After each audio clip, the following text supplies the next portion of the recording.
zatsala pang'ono kuchitika zonsezi zatsala pang'ono kuchitika. Omvera, nkhaniyi si yaying'ono, nkhaniyi ndi yayikulu. Tikamakambirana tikumakambirana maganizo onena kuti mulipo anthu amenenso mmadziwa zinthu. Tikufuna zimenezo mubweretse, simukutibweretsera ife tokha, komano akutsatira zinthu ndi anthu ambiri. Muthandizanso munthu wina. Mulipo ena tikudziwa mmawerenga, muli nazo ndemanga zothiya kukaza bwino ndi zoyenerera. Tikupempha kuti mutibweretsere zimenezo tizigwiritse ntchito. Ndimafuna ndikupatsani kantchito kochepa omvera, mutamva zonsezi zimene abwenziwa akufotokoza. Amene muli ndi mwayi opeza ndandanda zochitika za mu 2030 za United Nations, UN 2030 agenda, mudzitenge nde muzidziona chimodzi ndi chimodzi, nde mutenge cholembera, mudzichonga kuti ichi chachitika, ichi chikuchitika, ichi chikuchitika. Nde mukamadziyang'ana zonsezo, mutenge mayesero atatu amene Yesu adakumana nawo, nde mudziyike m'magulu kuti chochitika icho khuza kuti ame imodzi chili mu nkhani ya ulamuliro, chochitika kuti simudzakhala ndi kanthu koma mudzakhala okondwa, muchike kuti chikugwirizana ndi apo. Mupeza kuti zonsezi zija monga adafotokoza mlaliki Ibra, mupeza kunena kuti zili mkati mwa mayesero atatu amenewa. Mayesero omwewa ndi amene Adamu ndi Hava adakumana nawo. Kodi inuyo ndi ife pano tikuganiza ti adumpha mayesero amenewa? Anzanga, ndapezeni kuti chimene chimativuta anthu nchonena kuti tikuyang'ana kwambiri zokoma za dzikoli. Nde muzokoma za dzikoli ndi kumene kubwerera lamulo loletsa kugula ndi kugulitsa ku Chivumbulutso 13 verse number 16 pakana 17. Kunja kuno kuli mitundu ina ya anthu, kuli kamtundu kena kamatchedwa kuti ma Amish. Ndayiwala kamapezeka dziko lanji ndi kapezamo ndibweretsa. Kamtundu kamene kama Amish kamakana china chilichonse chokhudzana ndi boma. Ana awo amabadwa kumene iwo amakhala. Ndi kamtundu kochititsa chidwi kwambiri. Lilipo banja lili kwati bwa bagatulu kumukula chori kamishi muna ndimayegezera ndimalingalira pali chirumba china chake chili ku India. Anthu ake samagwisa chipatala, alibe zinthu zamakono, samavala. Kapena gulu lake ndi limene ilo ndi gulu lina. Ma Amishiwa zovala masoka okha ali ndi anthu ochititsa chidwi zochitika zawo. Pali kabanja kena mwina amali pa group amasiku amapita ndi aponyera nyimbo yakagulu kamene koko. Banja limayimba bambo mayi ndi ali ndi ana pano bwino kwana khala ndi 10 ngati sindikulakwitsa, koma ana onsewo amayimba. Ndi anthu odabwitsa zochitika zawo. Mayiyo kuti mumuone zo ndi ana 10 simungakhulupirire. Ndi anthu onika mphamvu zochitika zawo. Anachoka mmataona amakhala kumalo kwawo, koma samasowa kanthu. Ndi kuli ma Armenians amenenso amachita zawo. Ku dziko lapansi kuli mbiri ya munthu wina dzina lake Peter Wado. Amanali munthu olemera kwambiri, anasiya zonse nkumathandiza anthu osauka, namakakhala ku midzi ndi anthu, koma samasowa kanthu. Ndi mwina vuto lathu tikamazibakira zinthuzi chifukwa talikonda kwambiri dzikoli, ndi tikuona ngati sitingakwanitse kukhala monga Yesu adakhalira. Omvera, nkhani tikupitirizabe kumakambirana, sitikumaliza lero. Tili ndi mbali zina zoti tizunikire muganizo onena kuti kodi pamene mwana wa Mulungu akuyenera kusiya kulekeza kugwiritsa ntchito zinthu zimenezi ndi pati kumene kutenera kusungula. Pena ndi pena tinambo pagunda, komanso tinagunda pena ndi pena pokhudza funso onena kuti nanga mauthengawa poti tikumamva kudzera mu njira zomwezi. Olalikira wonse amagwetsa njira zomwezi ngati mmene tikambiranamo. Zikhala bwanji kumene kuti kukhudza. Ndipo tidzamalizira ponena kuti kulumikizana kwa kupembedza kwa tsiku la Sunday ndi zimene takambiranazi, chifukwa kuna kuti munthu amene angagule ndi kugulitsa ndiye khayo amene akukhala nalo lemba pa mphumi ndi pa dzanja. Ndiye kuti ameneyo amene ali ndi lemba pa mphumi ndi pa dzanja walembetsa dzina lake m'buku la mwana wa chiwonongeko. Ndiye kuli wina ali ndi lemba pa mphumi ndi pa dzanja, lemba la Mulungu wakumwamba, amene walembetsa dzina lake mu buku la mwana wankhosa. Dziwani zochitika zonse zikuchitika apazi zikuwakankhira anthu, zikutikankhira anthu kulembetsa mayina athu m'buku la mwana wa chiwonongeko. Ngati tingalembetse dzina lathu mmene momo, pamenepo ndi paja pakubwerera tchimo paja. Chifukwa sizingatheke mwendo wathu wakumanzere ukhale kwa Khristu m'buku la mwana wankhosa, mwendo wina ukhale m'buku la mwana wa chiwonongeko, sizingatheke. Tikufuna tipite chakumapetopeto kwa tsiku la lero lino. Ndifuna ndapereka kaye mpata wa mawu otsiriza ounga zinthuzi pamodzi. Musadumphire kumafunso ena aja, tikhaso ndi session ina nthawi ina yopita kumafunso enako. Okay, nde Elder Jovu muyambatu. Okay. Aha.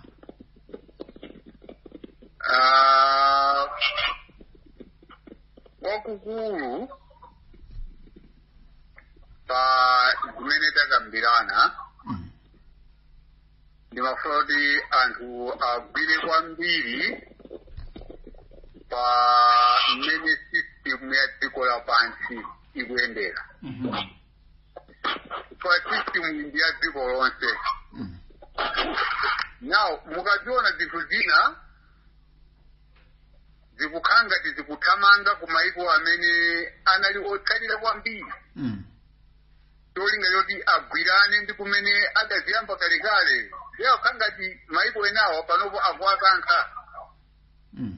Kusintha kwa zochitika zina ndi zinazi ndikuthandizira kuti tonse tifike pa level imodzi. Tikafika pa level imodzi tizipanga zinthu mofanana.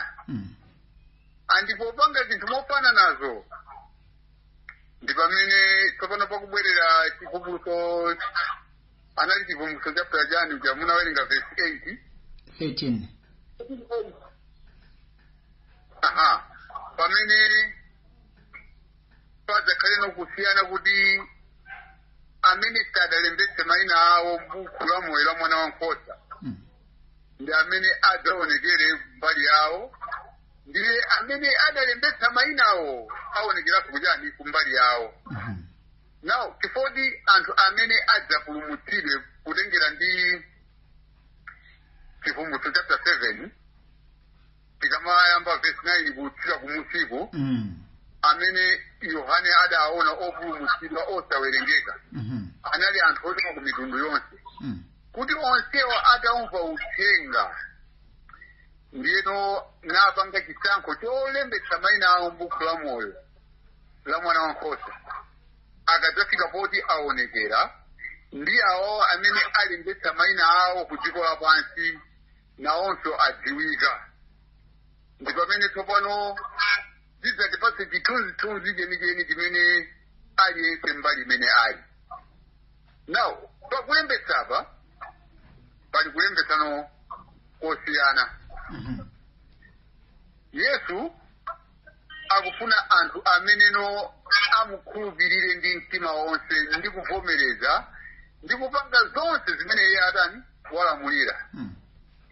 Ndiye kuti anthu amene aja amene akupanga zimene Yesu waphunzitsa nkuzitsata osabwereranso m'mbuyo akulembetsa mayina awo m'buku la moyo la mwana wankhosa. Pamene amene akulembetsa ku dziko lapansi ali nazo njira zimenezo akuzitsata zimene pakati pano zikuoneka kuti ndi zosavuta komanso zophweka ndi zachidule potsata system ya dziko lapansi ndiganizo loti ndikapanga ichi moyo wondiyendera bwino, ndikapanga ichi sindikumana ndi zowawa, ndikapanga ichi moyo wokhala ofewa. Ndiyeno chinthu ichi ndi chimeneno chisiyanitse pakati pa amene apezeke kudzanja lamanja ndi amene apezeke kudzanja lamanzere. Koma ngozi ndiyakuti kodi ukapezeka kudzanja lamanzere ndiye chitseko nkutsekedwa, iweyo usadapange chiganizo choti upite kudzanja lamanja, mwayi udzakhalapo chitseko chitatsekedwa. Ndikufuna ndipereke ganizo lina ili kaya sindibwezera nkhani imbuyo. Nthawi imene Mulungu amafuna kuononga ku Genesis chapter 6. Ndi Genesis chapter 6. No, ndikuti ku nthawi ya Noah chapter 6. Noah anamuwuza kuti apange chingalawa. Ndiye anamuwuza design ya chingalawayo mmene achipangire. Ndiye anamuwuza kuti chikhale ndi khomo limodzi. Ndiye mukaona lero moyo wathu kapena chikhristu chathu tili ndi makomo ambirimbiri, koma chingalawa chinali ndi khomo lingati? Limodzi.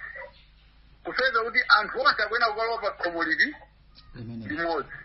Ndiye Mulungu mmene akutumiza mwana wake mmodzi yekhayo kuti yense okhulupirira mmodzi yekhayo akamukhulupirira iyeyo akhala nawo moyo osatha.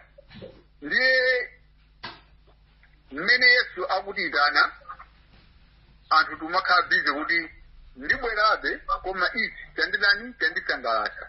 Chimenecho ndi chimene chili chedwetse pamene tizikazindikira kuti khomo latsekedwa tidzazindikira mochedwa. Kodi bwanji tidalidziwa dziko lapansi mapulani ake, titaona kuti mapulani ake ndi yawo, ndiye tiyankhulane wina ndi mnzake kuti tikweta kukhala osamalitsa kwambiri, chifukwa njira iyi ikuti tipitsa kuchiwonongeko. Mukawerenga Exodus chapter 23 verse 1, 2, 3 akunena kuti akukamba zoyikira umboni kapena zotsata unyinji wa anthu pochita chinthu choyipa. Chinthu chimene anthu amachizolowera msanga kwambiri ndi chinthu choyipa, chifukwa kuti kumakhala gulu lalikulu amene umachita mosiyana ndi zimene gulu lambiri likuchitsata. Umaoneka kuti ndiye wotsalira, sukudziwa moyo, sukudziwa zimene ukuchita. Ndiye mwina mwake zimene anthu timagambirana ngonda ayi tichitamba kupanga kalekale tinachizolowera chilibe vuto linali lilonse. Atawerenga Exodus chapter 23 verse 1, 2 ndi 3 kuti sibwino kutsata unyinji wa anthu wochita chinthu choyipa. Chifukwa lero tikatenga ndi Yesaya chapter 5 chama verse 20 mmene akunena kuti choyipa anthu pano achithandizira kukhala chabwino chakhala chatani chakhala choyipa. Ndiyeno tineyo khala osamalitsa kwambiri kuti zimene zikuoneka zabwino lero patsogolo zikatipatsa mavuto. Ndiyendere pamenepo. Thokoza kwambiri. Sister Gertrude. Sunday brother Ibo. Thokoza. Ine mawanga omaliza. Ndiye kuti chenjezo la Mulungu ndiloona ndipo ndilabwino. Petro akufotokoza kuti tinawo mzimu, tinawo mawu achinenero okhazikika amene tichita bwino kuwasamalira koposa. So amanena nkhani ya ulosi imene Mulungu analivumbulutsira zimene zichitike masiku akumapeto tumene Nowa. Zonse izi zili muzolembera za Mulungu, koma zochitikazo si cholinga cha Mulungu. So Mulungu anaziwa mapulani onse amene Satana ayendesere dziko lapansi kuti ana ake ankani Mulungu avomere iye. So ife pamene tazindikira zinthu sitikwena kukhala maganizo obwerera mbuyo onyalanyaza. Tikawerenga nkhani yokhuzana ndi 1 Mafumu chapter 3 ngati makamaka chapter 2 chikali chapter 2 panali msilikali wina amene anali komanda wa Davide mnthawi ya Davide ochita kuti Yowabu. Atafika kwezinena kuti mfumu ikumuyitana Solomoni, iye anena kuti ayi ndifera mchayi chimomu mwina zikoto kumapusisika ndi kupembedza tikoza kumapusisika ndi maloto ndi mavumbuluso koma kuyiwalira kunena kuti pamene tikulota ndi kuvumbulusidwa mulungu akufuna kuti tichite tikumawerenga Roma chapter 3 akufotokoza kunena kuti mulungu anakana Israeli chifukwa anali anthu akumva lamulo osati ochita oicho pokhala anthu lero zonse zimene tikumaona tikumawerenga tikumva mulungu chimene akufuna ndi kuchitapo kanthu so taphunzira ndikuona zinthu zonse zimene zikuyendera tiye tichite kuti kanthu kuti tikhale olungama pamaso pa mulungu ine ndiyekeze pamenepo tokoza kwambiri Sister Gertrude nthawi chiyakwana abwino ndimafuna kunena kuti mongo yankula mongo tsindika kuti mulungu akuti tibwerere kukale ndipo akunenetsa kuti koma njirayo njopapatiza ndipo munjira yopapatizamo anthu mulibemo digital system munjira yopapatizayo mulibemo AI munjira yopapatizayo mulibemo zambiri zimene lero tilimo kapena zimene tikuziona kutsogolo kwathu koma zimene tazisiya kumbuyo kumbe zimene zambiri zilimo ndimafuna kunena kuti tikamati digital system kapena digital identification kapena digital currency mwina yena sitikuzoza kuti tikhoza kulowa momotani mwina somwa yoyankhulana ndomweyo ndimati ndingowunikira ziwiri zitatu mene ndikumaliza kuyankhula pamene mwafika pamalo kaya mukufuna kukapanga zotani kaya munayamba kale kugwiritsa ntchito zimene mukukapangakozo koma ngati akukufunsa ndi dzina lanu akutenganso tsiku lanu lobadwa kaya ndi maphunziro amene muli nawo mapepa amene muli nawo nthawi zina amatha kutilondola pa intaneti ndikumationa kuti tachitapo zotani zonsezo akafika ponena kuti ikaniza zanu tatiyenisoni tijambule nkhope yanu ma-email address yanu zambiri kaya mwina somawo amene ngakhale voice chifukwa pofika sopena poti azichita recognize voice ya munthu kuti awakuyankhula apawa amayankhula zakuti pa foni voice idi ndiyomweyo ya Sister Gertrude kapena iye ndi AI angokonza zonsezo zikhala zilimo ndithu mukafika pa point imeneyoyo muziwe zonena kuti tikulowa mu digital system chifukwa agwiritsa ntchito kwambiri zala zathuzo nkhope zathuzo mayina athu kutengo mayina athu pa ID yechanzika chija zilipo kale ndi chifukwa chake akunena kuti tikamapita kopanga register simu kadi titenge chanzika chimene chasowapo ndi nkhope ndi zala omwe chanzika chije chikatenga utenga wina kapena mbiri ina ya munthu ina aliyense wilowesa mu system koma kuliko kwina sasowaso zonsezo chifukwa chonena kuti kapena sasowaso chanzikacho chifukwa chonena kuti alinayo kale information koma chatsala nkungopitisa zala ndi nkhope tikafika pa point imene tiziwe zonena kuti tikulowamo mu digital system kapena digital identification sikuti sopakhala lipenga lina kapena breaking news ndio mweyo tikofika mali tikhala tayambapo izi breaking news yake ndio mweyo kuti pakhala ya special kuti iye ndendi imene tatiziwise kuti tikutayambano za digital identification anthuni sizibwera choncho mene zikutero mukapangiseni tiyeni zala nkhope mukamapita kutenga ID mukangopitisa ID imene ndikomaliza ine kuyigwiritsa ntchito sizagwiraso ntchito ndimafunsana ndiyena kuti kodi nthawi yovota kuchisankho palipo pepa imene inapasidwa kwenu kapena kulemba pena pake amati mukangoyika chala chanu pa ndiye kuti chilichonse chimaululika kuti awa ndiyakuti analembesadi ndikusumaperekaso tovoteracho sumapereka certificate amangotenga zala zako ndikuzidinda pamene popo ukachidinda chala chimodzi nkuvomera machini achazimazika zoto unalembera anthuni ndimafuna kunenetsa kuti loko mulungu anagwira ndithu mphepozi kuyambira Julai chaka chatha tafika lero zinthu zisanachitike kuti mwina tikhale tikuwunikirana zinthu zikale takaba inde ubwereza soma wake amachita akhale akuziwa kumene tikulowera. Ndimafuna kungonjezera kunena kuti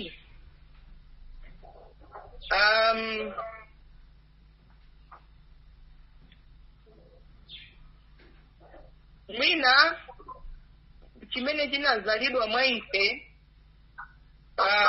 tikamaona chithunzithunzi picture yoti anthu ayimikidwa kuno nde uku kwajambulidwa nsewu otakasuka bwinobwino mbali nayi kuli nsewu ofinyika choncho sikuti zifika pamene popo kuti tiziyimikidwa pano kuti sankhano kolowera. Sichithunzi chimene timachiona picture imene timayiona yoti tikayimikidwa sankhani kumanzere kapena kumanja kuteko chisankho cholowa nsewu ofinyikawo kapena chisankho cholowa nsewu otakasukawo ndi chimene tipange lerolo tikamva mauthenga. Usolafunsiro kuti ndi chimo si chimo ndikuyenera kapena sikuyenera pakali panopa tikhale ndi yankho mkati mwathu. Lodi ikuteko yankho limene ife titalipenzi pafunso limene ili aliyense paikha bale kumwamba ndi paikha palibe kuzapita ngati mpingo kapena ngati gulu ma messages kapena kuzapita ngati awandapa banja limodzi. Kumwamba ndi paikha chisankho chimene ungapange lero kuti ili ndi chimo kapena si chimo ndi njira imeneyo wasankha. Ukanena kuti ndi chimo ine sindipanga nawo walowa nsewu ofinyika uliponde kukhala ndikupinyidwa. Ndipo ananenesa pa chivumbulutso 14 verse 4 apa pali chipiziro cha woyera mtima amene akusunga malamulo a Yehova kubweratu malamulo otsutana ndi Mulungu otsutsana ndi malamulo ake a Mulungu. Kwa inu ndi ine tima kutsutsana nawo malamulo otsutsana ndi Mulungu ngati tikutsutsana nawo pamene titavutikire. Komanso pali chenjezo pa chivumbulutso 14 ipo kuyambira verse 9 kuti aliyense amene atapange nawo njuzi naza kumwambayo ali. Chisankho ndi lero cholowa nsewu otakasuka kapena nsewu opapatiza kuteko zochitika zake ndi zomwezi zimene zitipangitse kuti ifeyo tipange chisankho cholowa nsewu opapatiza kapena njira yotakasuka. Mwina kwa lero nditero motsindika kuti tibwerere pambuyo tibwerere kukale ndipo kukaleko ndi chisautso cha woyera mtima. Amen. Amen. Amen. Omvera nkhani ndi imeneyi. Ana a Mulunguwa afotokoza zimene akadakhonza kufotokoza kuukankhira mtima wathu chifupi ndi Khristu. Ndimafuna ndinene kuti dziko likuthamanga zochita zake. Tikunena pano chikuyenda cha pansi cholumikizitsa mayiko onse. Afrikayi akumulumikiza dziko ili ndi dziko ilo chikuyenda pang'ono koma anthu sakuona. Akamafuna kulisintha dzikoli kwambiri mu system ina yake amabweretsa kaye mpungwepungwe. Muzimve mfundo zimene ndifotokoza apazi tikumaliza tikatero.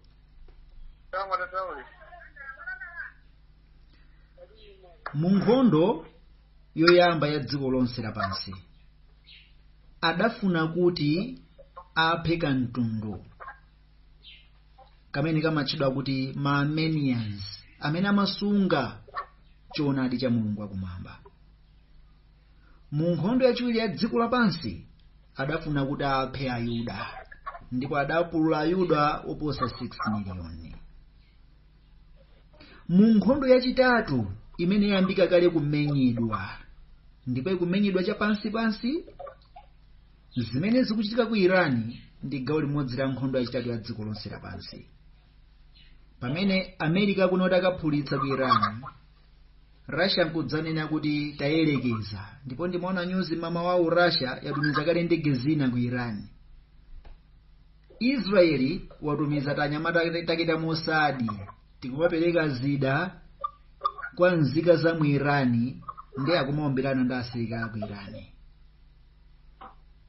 Kutero kwa mpungwepungwe umene wamba mu 2026 pamenepo mudziwe kuti za digital zipansi akuzilumikizitsa dziko lonse lapansi.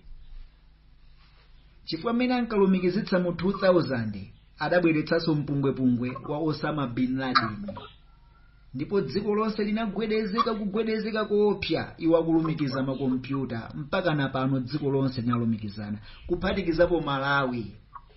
Nkhondo ya Osama ku Malawi sidafike, koma zipatso za nkhondoyo ndi zimene mpaka dali pano tikadali nazo, kulumikizana kwa makompyuta onse Y2K.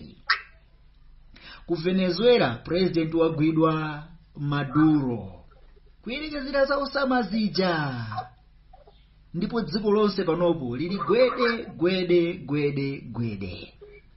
Akamamaliza zimenezi kuti fumbi limene lilukhanga likukhazikika choncho, mupezeka kuti Malawi ali mukangaude wa digital koopsa kuti nkovuta kutuluka. Nkhondo yachitatuyi chimene akufuna iwo ndi mbewu ya mkazi onse okhulupirira malamulo a Mulungu akumwamba, amene mu New World Order alibe gawo. Ndibwereke mawu Sister Gertrude kuti munjira yopapatizayi digital mulibe, mmene mumu muli mawu a Mulungu akumwamba ndi diso la Mulungu, mmene mumu muli Mzimu Woyera amene azitidziwitsa ife zonse nkumatikumbutsa zimene Yesu Khristu adatikumbutsa kale. Tikumana mchigawo china kumene tidzayang'ane mafunso amene atsaliraja, koma mmene tikumalizitsa mlaliki Ibra tawerenga Chivumbulutso chapter 3,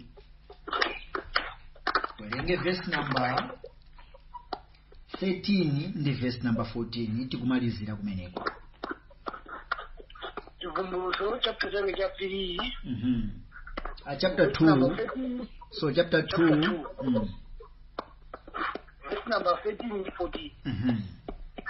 Akunena kuti ndizo kumene ukhalako kuja uli mpando wa chifumu wa Satana, ndipo ugwira dzina langa osakaniza chikhulupiriro changa, angakhale masiku a Antipa mboni yanga, okhulupirika wanga amene anaphedwa pali inu, kuja akhala ku Satana. Verse number 14. Komatu ndili nazo zinthu pang'ono zotsutsana ndi iwe, kupeza uli nawo omweko ogwira chiphunzitso cha Balamu, amene aphunzitsa Balaki aponye pokhumudwitsa pamaso pa ana a Israeli kuti adye zoperekedwa nsembe kwa mafano nachita chigololo. Abwenzi mvetserani, mpingo wa Pergamo unali compromised church, ololerana ndi zinthu za dziko. Kunali mpando wa Satana, komanso anthu okhulupirira anali komweko. Ndi Mulungu amawayamikira anthu okhulupirira kuti mmachita bwino kwambiri, koma kwauza kuti ndinako kamodzi kokha kotsutsana nanu. Akunoti wavomereza chiphunzitso cha ndani paja? Cha Balamu. Tikhoza kuchita bwino zinthu zonse, koma zinthu zina zimene zikubwera mdzikozi, ziphunzitso za Balamuzi, iwe nkungochigwira chimene chocho. Mulungu akuti ndili nawe tumawu, ndi aliyense adzifunse yekha kuti zonse tikudziwa tikuphunzira, kukhala mboni ya Khristu Yesu, kukhala mugulu la Antipa, koma tukhala mu nthawi imene mpingo ukukhala compromised muzochitika. Kodi Mulungu akamatifunsa aliyense payekha zonse ukuchita bwino, koma wavomereza chiphunzitso ichi? Kodi nkhani ya digital imene ukambira naye, nkhani ya digital currency, digital ID, kodi sili chiphunzitso cha Balamu kuti anthu tikuchivomereza?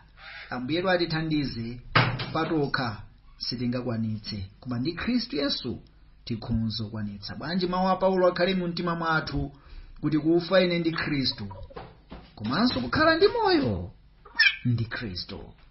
Ambuye akudalitseni. Tikumananso mchigawo china mmene tidzapitirize kukambirana izi. Tipemphe mlaliki Ibra Gwaza kutipemphere. Tipemphere. Olemekezeka ndi Yehova Mulungu wathu, amene mnalenga zonse kumwamba ndi dziko lapansi. Chisomo chachikulu pakati pathu ndipo chikupitirirabe.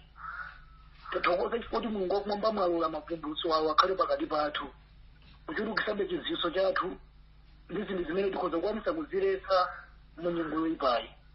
Musogolere ana anufe kupanga chisankho chabwino ngati mwathu mmakhala nkhondo, monga anenera Aroma chapter 7 Paulo mtumwi. Muthandize Mulungu wakumwamba kuti chigonjese choyipa chabwino chichionekere. Kuyesa kuti ku Galatia chapter 2 verse number 20 waonetsera kuti iye samaonekera koma Khristu ndi amene akuonekera. Mulole Mulungu akumwamba zochita zathu zonse, malingaliro athu onse, maphunziro athu onse tikweze inu mu dzina lanu ndi ulemerero wanu. Muthandize Mulungu akumwamba kuchita zisankho zimene zinazigwira, ena talowamo ena zimulibe. Mulole kuti Mulungu akumwamba zimene talowamo tituluke, amene sitinakhale kuti salakazo kukhalamo. Mulisungire chipambano chanu chimene chiposa mayina onse ndi mphamvu ndi ulemerero, chimene ndi mwa Khristu ndi chipulumutso chonse cha moyo wosatha. Mukhale nafe, musogolere moyo wathu m'dzina la Khristu Yesu. Amen.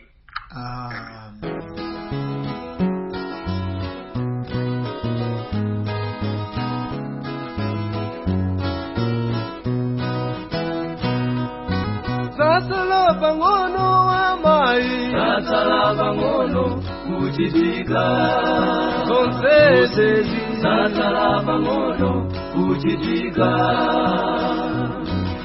Ndalama imodzi kugwira ntchito pa dziko lonse, munthu aliyense adzipembedza Sande, wina aliyense chichindo pa dzanja lake. Zonsezi sasala pang'ono kuchitika, zonsezi sasala pang'ono kuchitika. Sasala pang'ono amai, sasala pang'ono kuchitika, zonsezi sasala pang'ono kuchitika. Ndalama imodzi kugwira ntchito pa dziko lonse, munthu aliyense adzipembedza Sande, sasala pang'ono kuchitika, zonsezi sasala pang'ono kuchitika. Musaderekawa amai Zandawi, musadayetima asuku Zandawi, azakhala nafe ndipo azatiteteza, azatipimba ife ndi mapiko ake. Zonsezi sasala pang'ono kuchitika, zonsezi sasala pang'ono kuchitika. Musaderekawa amai Zandawi, musadayetima asuku Zandawi, azakhala nafe ndipo azatiteteza, azatipimba ife ndi mapiko ake. Sasala pang'ono kuchitika, zonsezi sasala pang'ono kuchitika.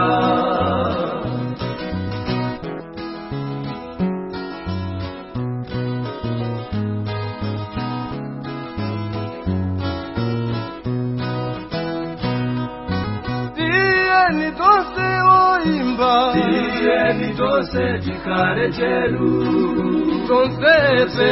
tiyeni tonse tikhale cheru. Odi posachedwa Ambuye afunaze, kudzatenga ake kuti akafume. Tiyeni tonse tikhale cheru, tiyeni tonse tikhale cheru.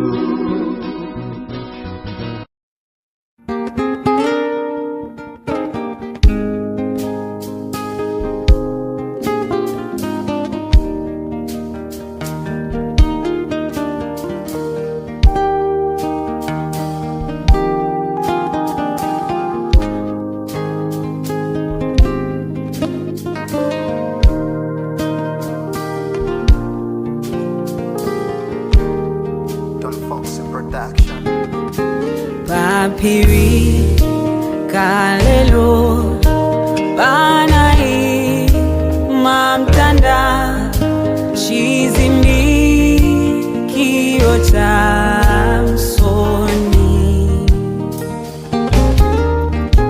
bikonda mtandao omwe kondedwa anafe.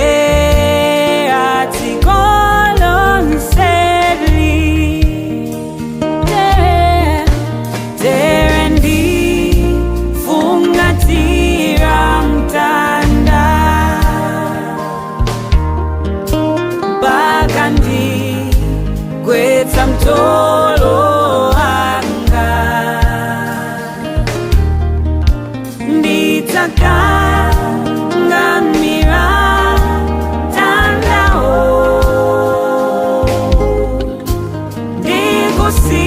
ndikusinthana ndi korona.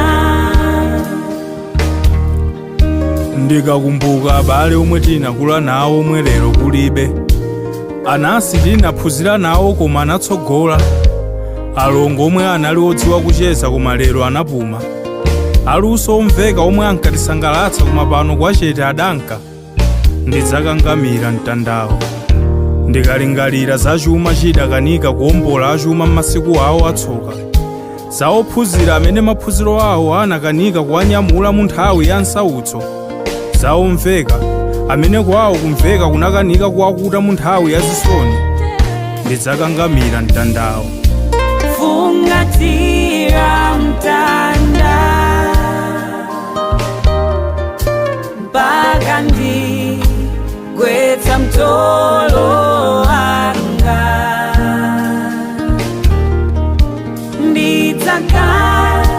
ndidzakangamira mtandao ndikusinthana ndi korona. uwoneka wopepuka mtanda koma muli mphamvu yochiza za mgonagona nthenda, uwoneka wopusa kwa anthu amene akutayika koma muli nguvu zotsitsimutsa olema ndi othodwa, uwoneka wausiwa koma mwa iwo mwadzaza chuma chobisika. anu mavuto mudandaula sakusoweka thandizo lina koma mtanda omwe anasenza pakavale Yesu Khristu wa moyo. ndiye monga mneneri mtsamiro mwala, ndinatera opanda kanthu mdzauluka. ndilembeni ntchito nyumba yanulo yokolopa ndigwira, palibe cha nzeru chuma kutchuka maphunziro udindo. ndidzakangamira mtandao. mpaka ndigwetsa mtolo wanga,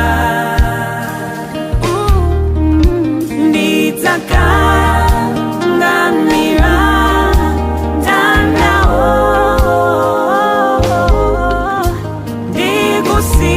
ndikusinthana ndi korona. tere ndifungatira mtanda mpaka ndigwetsa mtolo wanga,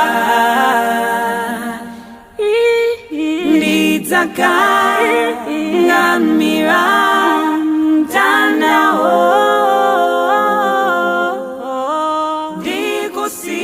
ndikusinthana ndi korona.